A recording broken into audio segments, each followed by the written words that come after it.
అసలకి చాలా ప్రేమగా ఉన్నారు కూటమి మీద. ఏదో ఒకళ్ళారా వీళ్ళు వైసీపీలు అనుకోవడం తప్ప, అది చూసి సంకలు ఎగరేసుకుంటున్నారు వీళ్ళు. అది ఉత్తి మాట అది.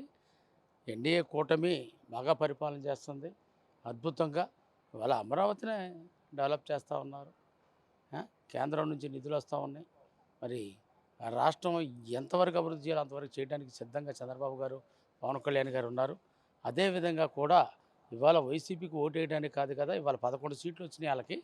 11 కాదు కదా, రేపు ఆ జగన్మోహన్ రెడ్డి గారు గెలిస్తే గొప్ప ఆ పరిస్థితి ఉంటుందని ఈ సందర్భం కూడా తెలియజేస్తా అంటే ఉన్నా. చంద్రబాబు గారు జాతీయ రాజకీయాలకు వెళ్తే నెక్స్ట్ ఏపీ సీఎం ఎవరు? చంద్రబాబు నాయుడు గారు, పవన్ కళ్యాణ్ గారు, లోకేష్ గారు?